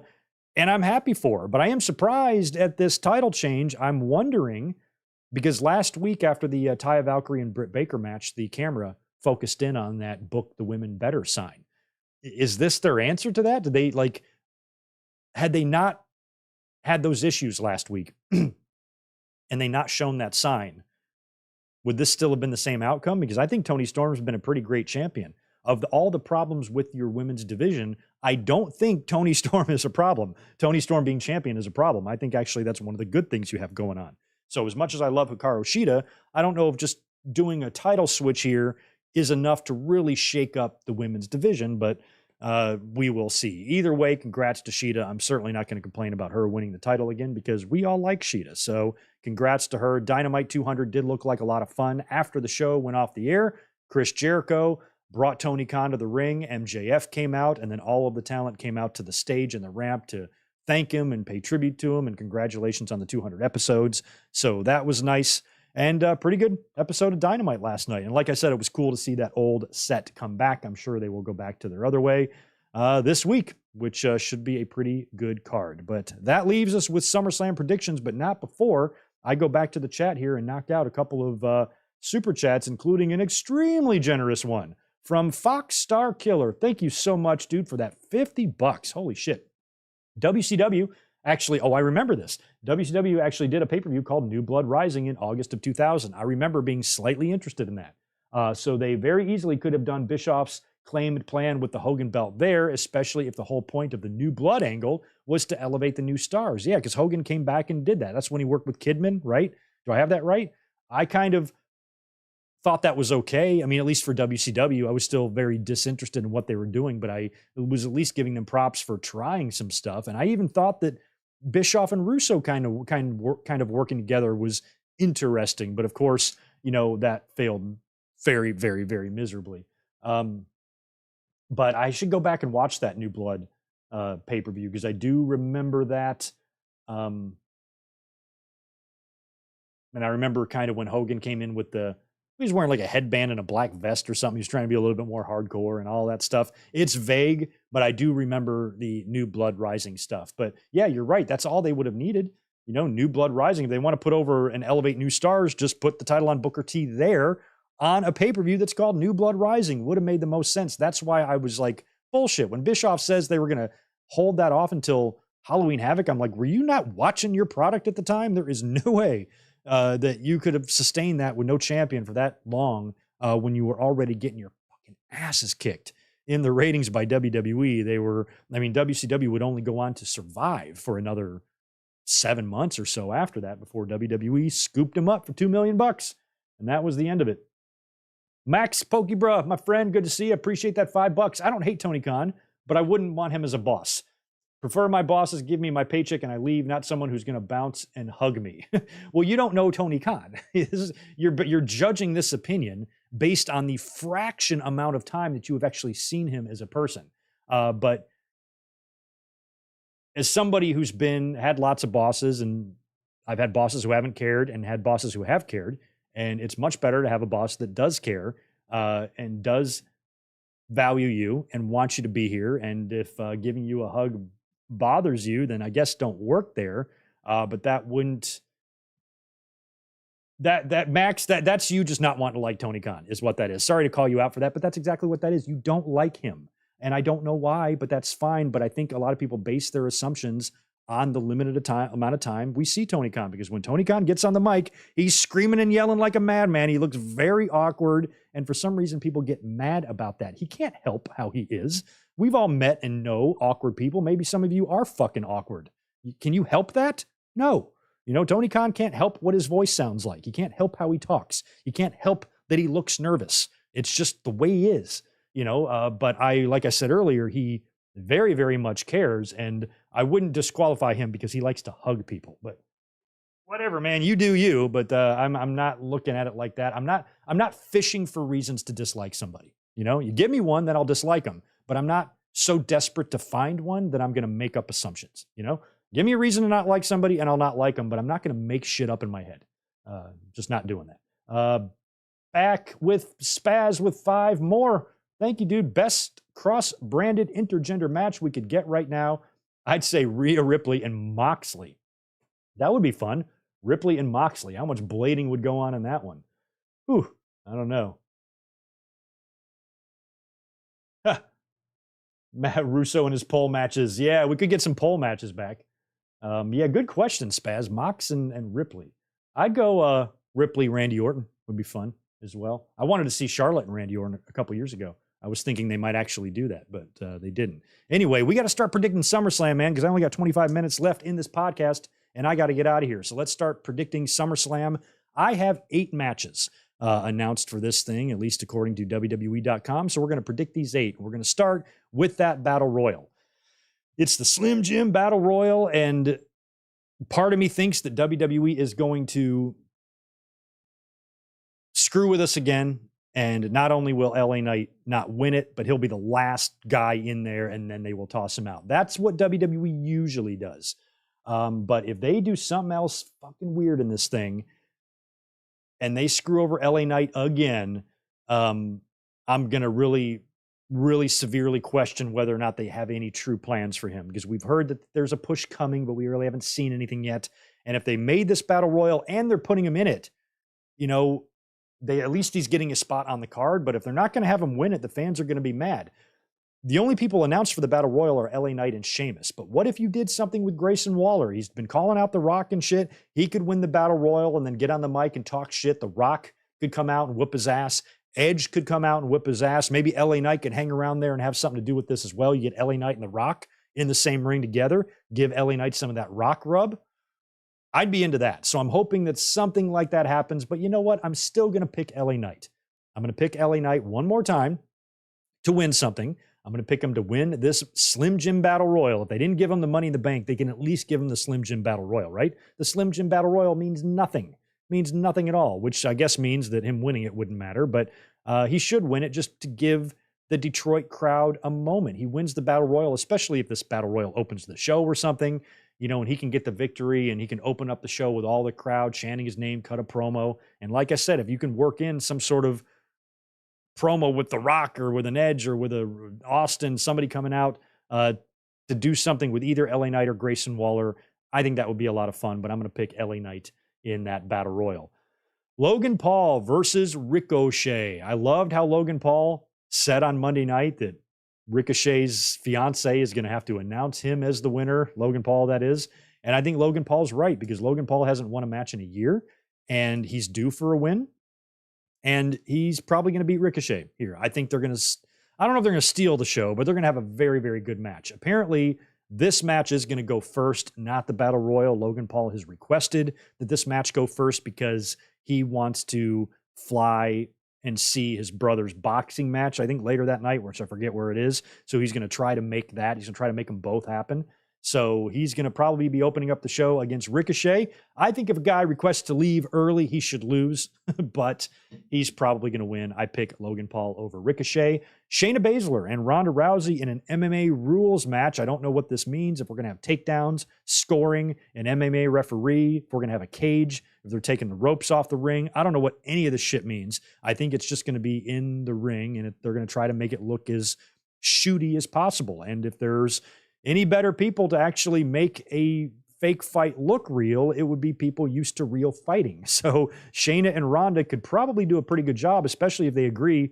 We might have to tag each other a couple times. Let's just say our apologies now to make it look as good as possible. They may have to do that.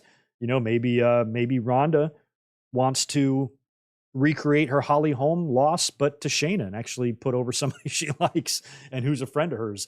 Because if the rumors are true and this is going to be Ronda's end, it makes sense that she would want to put over her friend on the way out. So we'll see how the finish goes, if this is going to be something that's going to carry into Payback, or if it's going to be one and done. Shayna's going to beat the shit out of Rousey and put her down, and then Rousey's just going to leave. I would book this as Ronda's swan song if I was them. That's what I would do. Hopefully she's leaving, and hopefully this is Shayna kicking her out. So let's pick Shayna Baszler in that.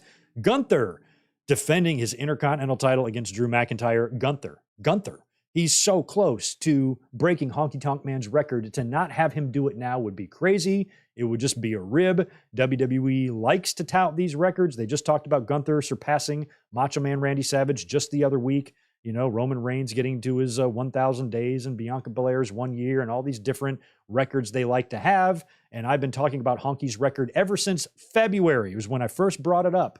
I said, hey, look, Gunther, if he can make it to September, has got a chance to break Honky Tonk Man's Intercontinental Championship record, which has been a thorn in my side for 35 years.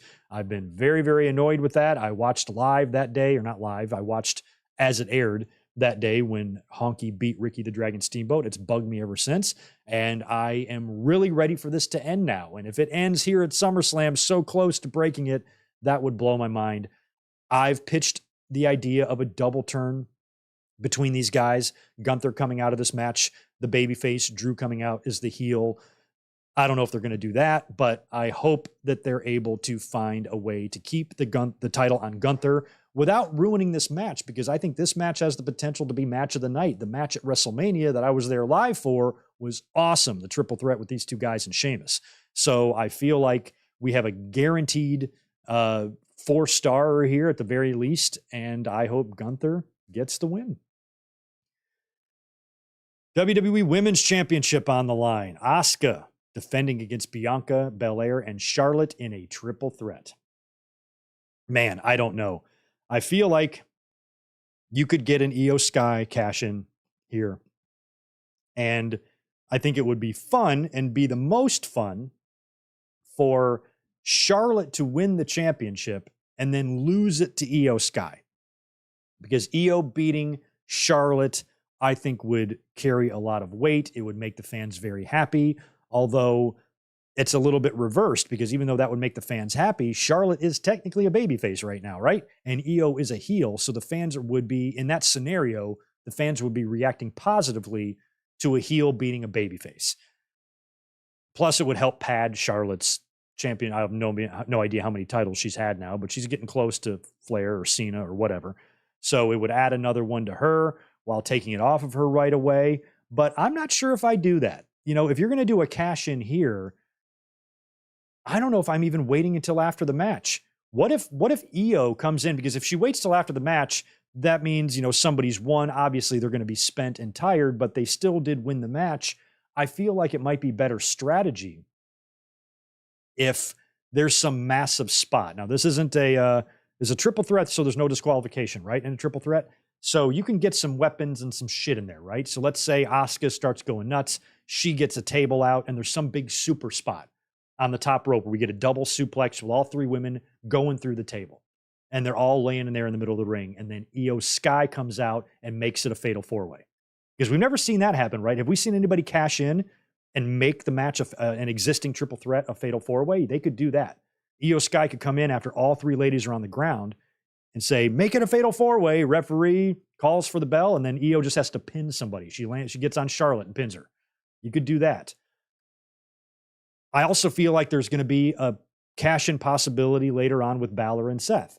So I don't know if I'm doing Io cash-in here, although it would make the biggest splash 1 year after she returned at this very event to cash in. But the only cash-in that I would really like to see is on Charlotte, but it's that babyface heel thing that makes me wonder. And I also feel like that would kind of be shitty to Asuka. So I kind of want to see Asuka retain. And for somehow Io Sky to not cash in the championship. But I feel like she's going to. It would be ideal if she came in and cashed in maybe on Asuka, and then Asuka and Io can have a feud. And then maybe Bianca and Charlotte can have their own separate thing with no title involved. Ideally, that would be the best thing. So I don't know. It's so hard to predict because of what's going on later. I don't think you want to cash in both briefcases. So I think I'm going to have Asuka retain the championship. Well, fuck. Somebody's got to drop a belt here. Yeah, I'm going to have Asuka retain. I'm just going to have Asuka retain. I'm not confident about this, but I think I'm going to have Asuka retain the title here and no cash in. I think Io Sky will come out. I think she'll tease it. She might even be in there. but I don't think ultimately she will cash it in. I'm also curious if where this match happens. It might happen after Balor and Seth. So if you get Balor and Seth and a Damian Priest cash in, then we're probably definitely not going to get one with the women.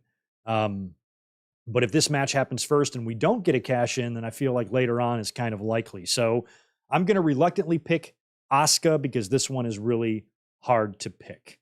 It's not that hard to pick Cody and Brock. I'm going to go Cody on this. As of now, still no stipulation for this thing. And I feel like if they were going to add a stipulation like a Texas bull rope match or something like that, we would have added it by now. So it's not going to be a stip. It's just going to be a straight up match, which means they might just be prepared to beat Brock straight up.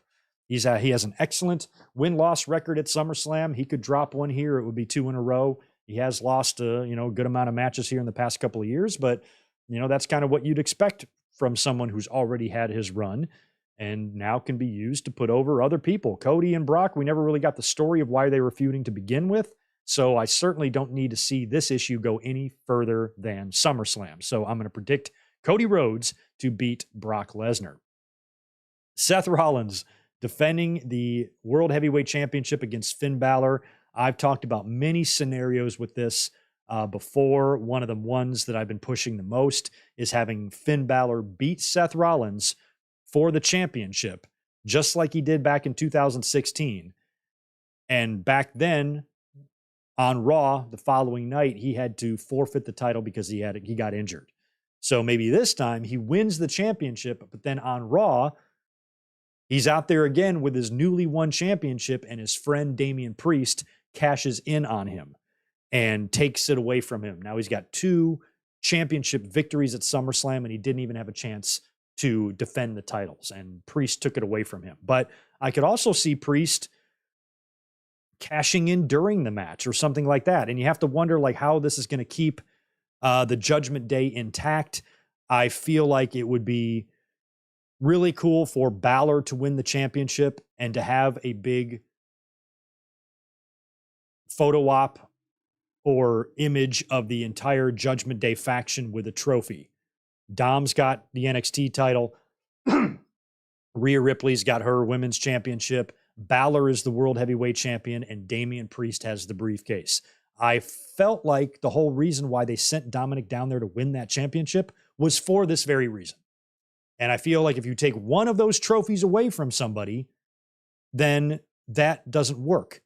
And so I'm almost wondering if Priest survives SummerSlam with his briefcase intact, or if he just waits. And if Seth Rollins wins the match, you would think Damian Priest would come in and cash in right there. Here's something else we've never seen. And this is just an idea. Let me know what you think of this. We've never seen this happen before, at least I don't think, in a Money in the Bank cash-in. Let's say that Seth Rollins beats Finn Balor and retains the title. He is able to hit him with a stomp or reverse a coup de grace or something like that, gets the win over Balor, and he's laying in the middle of the ring. And then Damian Priest's music hits, or maybe it doesn't. Maybe just Damian Priest runs out there. Seth sees this. He's kind of laying in the mat. He sees Priest is going to come out and cash in. And so Seth waits, and he doesn't say anything. He doesn't try to attack Priest or nothing. And Seth is a babyface. It would still work because Seth's crazy. And so Seth waits. Priest hands the briefcase to the referee. The referee tells the ring announcer. The ring announcer makes the announcement. Damian Priest is cashing in his Money in the Bank. And then the referee rings the bell. And then as soon as the referee rings the bell, Seth gets out of the ring, grabs his belt, and runs through the crowd and leaves the building and gets counted out. It's not like it's an automatic no disqualification match, right? Or no holds barred match if you cash in the championship, or if you cash in the briefcase. If you cash in the briefcase, it's a standard match, correct? So if I'm Rollins and I've just had this match with Balor and I'm seeing this briefcase fucker come down here trying to take advantage of me, I'm just bouncing. You know what? You can have the count out loss. I'm going to keep my title. Peace. And I just dart right through the crowd into a waiting car, and I drive home and I put the belt in my refrigerator, just like CM Punk did. That's what I would do. So I kind of think that might be fun. So if I had to pick I kind of feel like Priest would do the cash-in since Raw is the closest show, and you might want to have that cash-in the next night, but they could do that at any time. This is so damn hard. I feel like I want to go back and predict EO cashing in and Priest failing his cash-in somehow. I don't know what they do here, man. I don't know what they do. I'm going to predict, even though I'm not confident about it, I'm going to predict that Damian Priest walks out of this match as champion. I don't know if he's going to insert himself in the match. I don't know if he's going to cash in on Seth Rollins after he retains the title. And I don't know if he's going to cash in on Balor after he wins the title. But I think Damian Priest could be the one to walk out of SummerSlam. But then you ruin the photo op with Judgment Day. Sorry, you guys have to hear me think out loud sometimes. Okay, I'm changing my prediction to Finn Balor winning the World Heavyweight Championship. No cash in. I feel like maybe you do the cash in on Raw. Finn Balor retains. Now that means neither briefcase gets cashed in on, or neither champion. Nope, it's got to be. I'm going to go back 2 matches, and I'm going to predict that Io Sky cashes in. I don't know how she's going to cash in, but I predict Io Sky wins the championship. She's either going to make it a fatal 4-way or cash in on the winner. I don't know. I kind of want her to make it a fatal 4-way. I like that. I like that better than cashing in on the winner.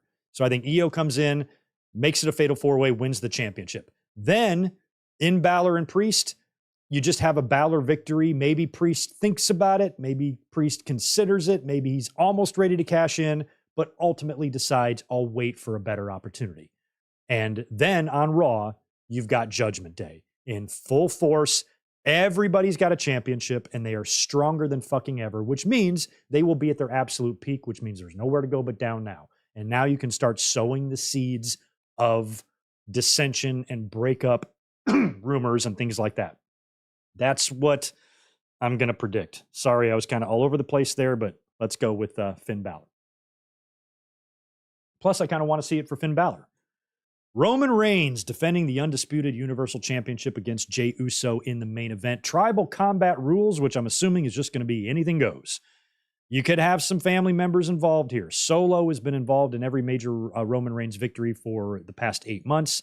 Jimmy Uso, will have an impact in this match. You could see a Rikishi, an Alpha, a Sika, or a Rock make their appearance in this thing. And possibly even Sami Zayn that might have something to do with this, because when this match breaks down, you start having a lot of interference. I do think we're going to see Jimmy Uso come back. I felt like, maybe Jimmy could turn on his brother, and maybe you could build to a Jimmy and Jay match at WrestleMania next year. You could do that, I suppose, but that's a long way off. So I don't know how you book this at the end of the day. We talked about the possibility of Jey Uso winning the championship and how it would make perfect sense if you follow the story and Jay's road all the way to getting this match. And now he is legitimately main event Jay. I feel like WWE wouldn't make this match in the main event of SummerSlam if they didn't at least make you think that Jay has got a chance here. So I think if Jey Uso loses, they're going to make you think 5 different times during this match that he's got it won. And we're going to watch it together. So you guys are going to see me jump out of my seat. So Jay wins, only for him, or only for Roman to kick out or something like that. At the end of the day, I really kind of think it would be fun if they put the belt on Jey Uso. I released an entire mic drop on this just yesterday or the day before. You can listen to it, where I talked about moments like Goldberg squashing Brock at Survivor Series, The Undertaker's streak ending. Those were highly debatable finishes, and some fans felt they were right and some fans felt they were wrong. But regardless of where you stood on the issue, you've gone back and watched that finish a bunch of times throughout your life, and it's always extremely shocking. Like, you always remember that feeling it gave you, and I kind of like that feeling of shock. Even if I'm not totally on board or sure if I like the decision, just being shocked, being shocked to that degree is kind of what I like seeing in wrestling, because it kind of brings some realism, because sometimes in sports, sometimes in boxing matches, you see major upsets. Sometimes the winning shot doesn't always go in. Sometimes you brick that. And actually having some reality here and, showing that upsets can happen, crazy things can happen. And, for Jey Uso and Roman Reigns to be battling here at SummerSlam, no less, I am not at all writing off Jey Uso as not having a chance to win this championship. I think he has a very big chance to win it. I think something could go down at the end of this match as well. If Roman Reigns does win, maybe something else happens with the bloodline that maybe they disband, because Roman, as of right now, isn't advertised for any of the pay-per-views after SummerSlam just yet. So he could just take the belt and go home, or he could drop it here and Jey could be your new champion for a while. We don't know. If you're in Roman's shoes personally, who would you rather drop the belt to, Cody or your own family? Maybe Roman even behind the scenes is advocating for this. What if Roman's like, hey, I'm going to take some time off until next year's WrestleMania or until the Royal Rumble. Why don't you put the belt on Jey and then I'll come back and win it back from him at the Royal Rumble and then go drop it to Cody at WrestleMania 40. Because at this point, Cody winning the WWE title, I am not sold on the belief that he has to be the one to beat Roman at this point, because Cody's a made man now.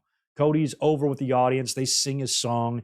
He's over. It's almost like he doesn't need that. It'll be great for his story, but I still think Cody could win the title anyway at WrestleMania, even if Jey Uso wins it first. I don't think there's any rule against that anymore. I understood the belief that, Cody should be the guy to do it, but they gave him the match at 39 and he didn't do it. So if they want to do it again at WrestleMania 40, great. But if that means Roman has to hold the belt this entire time, it could make it a very predictable match, because by then, Roman's going to be dropping it, right, to Cody. So maybe if he drops it here, wins it back, it changes the predictability element of WrestleMania. I wouldn't put that past WWE. But still, at the end of the day, every time I have bet against Roman, I have predicted him, I think, 2 different times over the last year to lose at a pay-per-view, and I've been wrong. So I'm not going to predict him to lose here. I predicted him to lose to Drew McIntyre Clash at the Castle and Cody Rhodes at WrestleMania 39, and I was wrong both times. And I think that's why WWE not pulling the trigger on Drew, not pulling the trigger on Sammy, not pulling the trigger on Cody, makes them think they're not going to pull the trigger on Jey. That might be part of their plan, is to make you think that Jey doesn't have a chance. That way, when he wins, it's going to be a wrestling world shocking event. But I'm still going to pick Roman at the end of the day. I just can't bet against him. He's just too strong, too powerful, too much of a great champion. And even though I would like to see his run end here, I think Jey is going to retain. I think he's going to retain. I think Roman's going to retain and Jey's going to lose. And like I said, we might see The Rock come out at the end. We could see other members of that family show up. And if Roman does retain, then shit, now he's going all into the fall. I'm honestly not confident about my prediction. I want you guys to remember this, that if Jey Uso does win tomorrow, remember that Greg was really close to picking him. Like, I really feel like the story leads to him winning. Sami Zayn could come out there. Imagine the embrace between Sami and Jey. I kind of want to change my pick talking about this. It'd be a great moment if he won the championship, man. Then you'd have the new tribal chief ceremony on SmackDown. Man, where do you go after this if Roman retains? I'm picking Roman, but it's reluctantly. I'm reluctantly picking Roman. I think Jey has a legitimate chance to win this at SummerSlam, but we're still going to pick Roman because Roman usually comes out on top. So there you have it. There is my my SummerSlam predictions 2 minutes before I've hit my curfew, but I will cruise to the chat and knock out these last few super chats that have been coming through. Thank you so much, guys. Max Pokey, 2 more from you, my friend. Russo and Bischoff are so full of crap. Yes, they are. Rodrigo, 2 from you. Logan Paul versus Bad Bunny feud in WWE. Who will win? Probably Logan, although I like Bad Bunny a hell of a lot more. Max Pokey, I really don't dislike Tony Khan. I was ignorant. Yeah, I know you don't like, you're one of the more level-headed people we have in this chat.